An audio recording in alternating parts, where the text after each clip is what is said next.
ભાવનગર લઠ્ઠાકાંડને લઈને આજે સુરત કોંગ્રેસ દ્વારા સુરત કલેક્ટર કચેરી ખાતે પહોંચીને વિરોધ દર્શાવવામાં આવ્યો।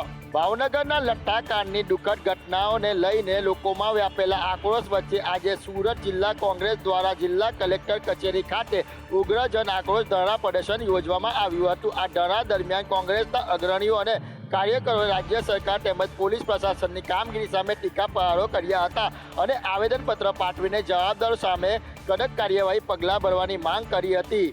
વિરોધ પ્રદર્શન દરમિયાન તંત્રની બેદરકારી પર કટાક્ષ કરતા કોંગ્રેસના નેતાઓએ આક્રમક અંદાજમાં કહ્યું હતું કે પોલીસ પ્રશાસન જે રીતે અસામાજિક તત્વોને પકડવા માટે ડ્રોનનો ઉપયોગ કરે છે તે જ રીતે હવે વહીવટી તંત્ર અને પોલીસ ડ્રોન ઉડાવીને શહેરમાં ધમધમતા દારૂના ગેરકાયદેસર અડ્ડાઓ અને બુટલેગરને શોધી નેસ્તનાબૂદ કરવા જોઈએ।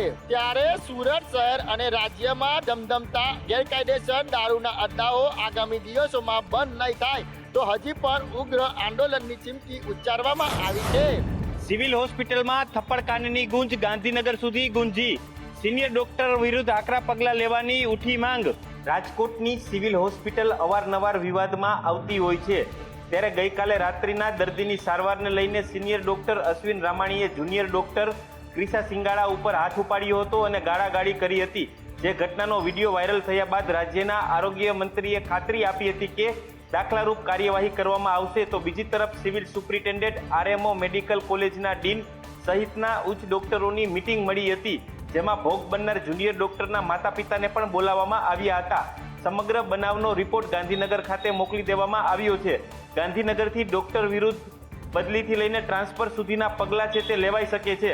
ડોક્ટર વિરુદ્ધ જ્યાં સુધી પગલાં લેવામાં નહીં આવે ત્યાં સુધી તેમને હંગામી ધોરણે ફરજ પર આવવાની મનાઈ છે તે ફરમાવી દેવામાં આવી છે અને પ્રદ્યુમનનગર પોલીસ દ્વારા જુનિયર ડોક્ટર ઉપર હાથ ઉપાડવા બાબતે અશ્વિન રામાણીની અટકાયત છે તે કરવામાં આવી હતી। સિવિલ હોસ્પિટલમાં આ પ્રકારના બનાવો અટકાવવા માટે દાખલારૂપ કાર્યવાહી કરવામાં આવે તે પ્રકારની લોકમાંગ ઉઠી। અમદાવાદની સિક્યુરિટી એજન્સીની ઘટના બાદ હવે સુરત એસઓજી પોલીસ છે તે હરકતમાં આવી છે। સુરત શહેરમાં ચાલતી ઠેર ઠેર ગેરકાયદેસર સિક્યુરિટી એજન્સી પર કાયદેસરની કાર્યવાહી હાથ ધરી છે। અમદાવાદમાં સિક્યુરિટી ગાર્ડ દ્વારા બળાત્કારની ગંભીર ઘટના સામે આવ્યા બાદ સુરત પોલીસ કમિશનરના આદેશ અનુસાર સુરત એસઓજી પોલીસે શહેરભરમાં સિક્યુરિટી એજન્સીઓ સામે લાલ આંખ કરી છે અને સઘન ચેકિંગ અભિયાન હાથ ધર્યું છે। આ ડ્રાઈવ દરમિયાન સલાવતપુરા, અરાજન, પાલ, લશ્કાના, અશ્વનીકુમાર, ડિંડોલી, સરતાણા અને ઉમરા સહિતના વિવિધ વિસ્તારોમાં આવેલી સિક્યુરિટી એજન્સીઓની આકસ્મિક તપાસ કરવામાં આવી હતી। તપાસ દરમિયાન લાયસન્સ વગર ગેરકાયદેસર રીતે એજન્સીઓ ચલાવતા સંચાલકો તેમજ કોઈપણ પ્રકારની તાલીમ વિના અને પોલીસ વેરિફિકેશન કે પ્રોપર બાયોડેટા વગર સિક્યુરિટી ગાર્ડને તૈનાત કરતા સંચાલકોની ગંભીર બેદરકારી સામે આવી હતી। એસઓજી પોલીસે નિયમ ભંગ કરનાર 14 સિક્યુરિટી એજન્સી વિરુદ્ધમાં કાયદેસરની કાર્યવાહી હાથ ધરી। સુરત શહેરમાં ફૂડ પોઈઝનિંગની ઘટના બાદ પૂર્વ આરોગ્ય મંત્રીએ વર્તમાન આરોગ્ય મંત્રી પ્રફુલ્લ પાનસેરિયાને પત્ર લખીને આરોગ્ય તંત્ર પર અનેક સવાલો ઉઠાવ્યા છે। સુરતના વરાછા વિધાનસભાના એમએલએ કુમાર કાનાણીએ આરોગ્ય વિભાગના અધિકારીઓની કામગીરી સામે સીધા સવાલો ઉઠાવતા પત્ર લખ્યો છે। તેમણે આક્ષેપ કર્યા છે કે ઘટના બની ગયા બાદ અધિકારીઓ તપાસ માટે કેમ દોડે છે, અગાઉથી સતર્કતા કેમ રાખવામાં નથી આવતી। પત્રમાં વધુ એવો સવાલો પણ કરવામાં આવ્યા છે કે જ્યારે તંત્ર દ્વારા આવનાર હજારો કિલો અખાદ્ય જથ્થાનો નાશ કરવામાં આવે છે ત્યારે સવાલ એ થાય છે કે જ્યારે આ જથ્થો વેચાતો હતો ત્યારે અધિકારીઓ ક્યાં હતા। માત્ર હોટલ કે રેસ્ટોરન્ટ સીલ કરી દેવી એ કડક કાર્યવાહી નથી, પરંતુ નામ માત્રની દંડ અને સીલ કરવાની કામગીરીથી અધિકારીઓ પોતાની જવાબદારીમાંથી છટકી રહ્યા છે તેવી રોષભરી લાગણી ધારાસભ્ય દ્વારા વ્યક્ત કરવામાં આવી છે। ત્યારે આગામી દિવસોમાં બીજી વાર આવી કોઈ ઘટના કે દુર્ઘટના નહીં બને તે માટે ધારાસભ્ય કુમારભાઈ કાનાણીએ સરકાર અને તંત્રને પત્ર લખ્યો છે। સુરત ફૂડ સેફ્ટીની ટીમ દ્વારા સતત ત્રીજા દિવસે હોટલ અને રેસ્ટોરન્ટમાં તપાસ યથાવત રાખતા સંચાલકોમાં ભયભીત વ્યાપી ગયો છે। સુરત મનપા આરોગ્ય વિભાગની ફૂડ સેફ્ટીની ટીમનું સતત ત્રીજા દિવસે હોટલ રેસ્ટોરન્ટમાં તપાસ યથાવત જોવા મળી રહ્યું છે। જે તપાસ દરમિયાન 280 હોટલ રેસ્ટોરન્ટમાંથી કુલ 1413 કિલો અખાદ્ય ખોરાકનો જથ્થો મળી આવ્યો હતો, જેનો સ્થળ ઉપર નાશ કરવામાં આવ્યો હતો। તે સાથે 148 હોટલ અને રેસ્ટોરન્ટને નોટિસ આપવામાં આવી હતી તથા જેમાં તાકીદે 14 હોટલ અને રેસ્ટોરન્ટ બંધ કરવામાં આવી હતી। ઉપરાંત સ્થળ ઉપર જ ₹4.99 લાખનો દંડ પણ વસૂલ કરવામાં આવ્યો છે। સુરત મનપા ફૂડ સેફ્ટીની ટીમ દ્વારા સતત ત્રીજા દિવસે હોટલ રેસ્ટોરન્ટમાં તપાસ યથાવત જોવા મળતા હવે લોકોને આશા જાગી છે કે તેઓને સ્વસ્થ અને સારો ખોરાક મળશે. મહેસાણા વાઇડ એંગલ ખાતે ઓચિંતી ફૂડ વિભાગની તપાસ કરવામાં આવી હતી, જેમાં પોપકોર્ન બનાવવા માટે મકાઈનો ઉપયોગ થાય છે તેમાંથી જીવાત મળી આવી છે. મહેસાણા વાઇડ એંગલ સિનેમા પાસે આવેલ મિર્ચી ફાસ્ટ ફૂડને ફૂડ વિભાગે નોટિસ આપીને બંધ કરાવવું પડ્યું છે. વાઇડ એંગલ સિનેમા ખારી નદી પાસે આવેલા તેમાંથી જે પોપકોર્ન બનાવવામાં આવે છે તેની અંદર જીવાત મળી આવી છે. હોટકોર્ન બાઉલમાં બટરને બદલે ફેટ સ્પિરિટ વાપરવામાં આવતું હોવાનું ખુલ્યું છે. મુક્તા સિનેમા થિયેટરમાં મિલ્કમાં પ્લાસ્ટિક મળી આવ્યા બાદ ફૂડ વિભાગ દ્વારા આ સિનેમા ગ્રહો છે તેમાં અગલ બગલમાં આવેલી તમામ ફૂડ કોર્ટમાં તપાસ કરવામાં આવી છે. જ્યારે જાહેર આરોગ્યને ધ્યાનમાં રાખીને FSS એક્ટ 2006ના નિયમો હેઠળ આગામી સૂચના ન મળે ત્યાં સુધી ફૂડ બિઝનેસ એક્ટિવિટી તત્કાલ અસરથી બંધ કરવા માટે નોટિસ આપવામાં આવી છે.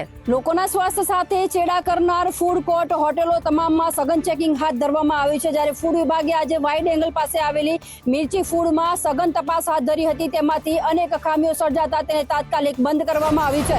ખાદ્ય પદાર્થો પર અમદાવાદ કોર્પોરેશનના ફૂડ વિભાગની ડ્રાઈવ હજુ પણ યથાવત છે. આજે લક્ઝરી બસમાં આવેલો 400 કિલો પનીરનો જથ્થો જપ્ત કરાયો. અમદાવાદ કોર્પોરેશનના ફૂડ વિભાગ દ્વારા ગઈકાલે મોડી રાત્રે આંધ્રપ્રદેશ પાર્સેલની 2 ગાડીઓ છે એને ટ્રેસ કરવામાં આવી હતી અને બાતમીના આધારે આ બંને લક્ઝરી બસોની અંદરથી કોર્પોરેશનના ફૂડ વિભાગની ટીમને 408 કિલો જથ્થો મળી આવ્યો હતો. આ લો ફેટ પનીરનો જથ્થો ક્યાંથી લાવવામાં આવ્યો હતો તેની તપાસ કરતા રાજસ્થાનના જોધપુર અને પાલીથી આ જથ્થો સપ્લાય કરવામાં આવ્યો હતો. અમદાવાદથી 2 લોકો આ જથ્થો લેવા આવ્યા ત્યારે કોર્પોરેશને બંનેની હાજરીમાં લો ફેટ પનીરનો જથ્થો સીઝ કરી અને તેના નમૂના મોકલવામાં આવ્યા છે. બજાર ભાવ કરતાં ઓછા ભાવે આ પનીર મળતું હોવાના કારણે આ પનીર શંકાસ્પદ અથવા તો નકલી હોવાની પ્રબળ શક્યતાઓ ફૂડ વિભાગને લાગી રહી છે અને એટલા માટે આ જથ્થો સીઝ કરી અને કાયદેસરની કાર્યવાહી શરૂ કરાઈ છે. પનીરનો આ જથ્થો અલગ અલગ 2 લક્ઝરી બસમાં રાજસ્થાનથી લાવવામાં આવ્યો હતો અને અમદાવાદમાં છૂટક વેપારીઓને આપવામાં આવતો હતો. 22 લોકોનો જીવ હણનારો ગંભીરા બ્રિજ વહીવટી સ્તબ્ધતા વચ્ચે દ્રઢ જીજીવિષાનું ઉદાહરણ પૂરું પાડીને 1 જ વર્ષની અંદર નવો બ્રિજ તૈયાર કરી દેવામાં આવ્યો છે.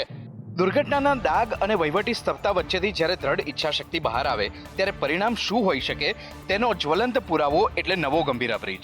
22 નિર્દોષ લોકોના જીવ હણનારી એ ભયાનક ગંભીરા બ્રિજ હોનારત બાદ ચારેય તરફથી સરકાર અને તંત્ર પર બદનામીના માછલા ધોવાયા હતા. પરંતુ માત્ર 1 જ વર્ષના ટૂંકા ગાળામાં યુદ્ધના ધોરણે કામગીરી કરીને તંત્રએ નવો ગંભીરા બ્રિજ તૈયાર કરી દીધો છે. આ બ્રિજનું લોકાર્પણ ઓગસ્ટ માસના અંત સુધીમાં થઈ શકે છે. 22 લોકોના આકસ્મિક મોત બાદ તંત્રની ભારે ટીકા થઈ હતી અને એ કાળા ડબ્બાને ભૂંસી નાખવા માટે સરકારે નવો બ્રિજ તૈયાર કર્યો. ₹212 કરોડના ખર્ચે નિર્માણ પામેલા આ બ્રિજમાં 868.75 મીટરની લંબાઈ રાખવામાં આવી છે. આ બ્રિજમાં એન્જિનિયરિંગ કૌશલ્યનો ઉત્તમ નમૂનો જોવા મળી રહ્યો છે. સમગ્ર ઘટનામાં રાજ્ય સરકારને બદનામી વહોરવી પડી હતી અને આ બદનામીના કારણસર જ સરકારે 1 જ વર્ષની અંદર નવો બ્રિજ તૈયાર કરી દીધો છે, જેનું લોકાર્પણ ઓગસ્ટ માસના અંતમાં થઈ શકે છે. અમદાવાદ સહિત સમગ્ર રાજ્યમાં આગામી 7 દિવસ દરમિયાન સામાન્ય વરસાદની હવામાન વિભાગે આગાહી કરી છે. હવામાન વિભાગ દ્વારા આગામી 7 દિવસ માટે વરસાદની આગાહી કરવામાં આવી છે. મોન્સૂન ટ્રફ, લો પ્રેશર અને સાયક્લોનિક સર્ક્યુલેશન સક્રિય હોવા છતાં રાજ્યમાં સામાન્યથી મધ્યમ વરસાદની શક્યતા છે. રાજ્યમાં અત્યાર સુધી સામાન્ય કરતાં 4% ઓછો વરસાદ નોંધાયો છે. આગામી 7 દિવસમાં સારા વરસાદની શક્યતા ઓછી હોવાનું હવામાન વિભાગે અનુમાન કર્યું છે. આગામી 7 દિવસ દરમિયાન રાજ્યમાં ઓછા પ્રમાણમાં વરસાદ રહેવાની શક્યતાઓ છે. AMC હવે પેટ ડોગ્સને પણ ક્રિમેશન સર્ટિફિકેટ આપશે.